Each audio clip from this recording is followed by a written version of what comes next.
21 जुलाई 1942 से 30 जून 1946 तक बाबा साहेब भारत के वायसराय की एग्जीक्यूटिव काउंसिल में काउंसिलर के मान पद पर भारत की राजधानी नई दिल्ली में रहे। इस अवधि में अछूतों, मजदूरों और सरकारी नौकरों की भलाई के लिए जो कानून बनवाए वे इतिहास के पन्नों में अंकित थे। भारत स्वतंत्रता के दरवाजे पर खड़ा था। सितंबर 1946 में कांग्रेस और मुस्लिम लीग का केंद्रीय सरकार में अंतरिम मंत्रिमंडल बनाया गया। उससे पूर्व ही सभी एग्जीक्यूटिव काउंसिलरों को त्यागपत्र देना था। 30 जून 1946 को बाबा साहब ने वायसराय को अपना त्यागपत्र दिया और वे 30 जून 1946 को ही दिल्ली से मुंबई के लिए रवाना हो गए। 1946 में नई दिल्ली में एक छोटा सा रेलवे स्टेशन था।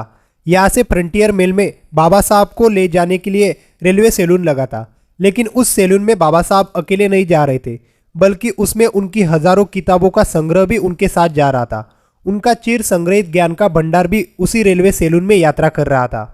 नई दिल्ली रेलवे स्टेशन पर बाबा साहब को भावभीनी विदाई देने के लिए हजारों शेड्यूल कास्ट और पिछड़े वर्ग के लोग इकट्ठे हुए थे। सभी बाबा साहेब जिंदाबाद के नारों के तुमुल घोष से आकाश को गुंजायमान कर रहे थे। उनके गगनभेदी नारों से वातावरण गूंज रहा था। आंसू छलक छलक कर बह रहे थे। आज उनके मन में यही विचार आ रहे थे कि क्या आजाद भारत में दलित शोषितों की भलाई, उनके कल्याण और उद्धार के संबंध में सोच विचार करने वाले बाबा साहेब जैसे नेता केंद्रीय मंत्रिमंडल में फिर आएंगे या नहीं?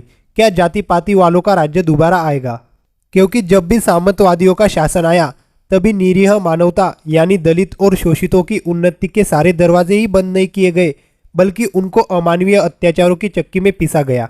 हिंदुओं का शासन हो, मुसलमानों का शासन हो या अंग्रेजों का शासन हो, बाबा साहेब के आविर्भाव तक सबके शासन में अछूतों और शोषितों पर अत्याचार और अनाचार ही होते रहे। इस भयानकता का आधार थी जाति पाति की दीवारें। इन्हीं दीवारों को गिराने का प्रयत्न सबसे पहले और सबसे अधिक प्रभावकारी रूप में युग पुरुष बाबा साहब ने किया था।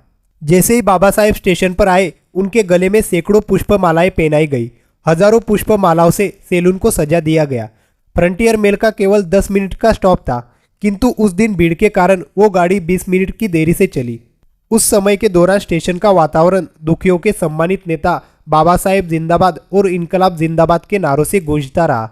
गाड़ी जब तक आंखों से ओझल नहीं हुई तब तक हजारों की भीड़ गाड़ी के पीछे चलती रही। भावपूर्ण श्रद्धा से सराबोर जनता अश्रु भरे नयन और दुखी मन से अपने हित रक्षक बाबा साहेब को भावभीनी विदाई देकर वापस हो गई।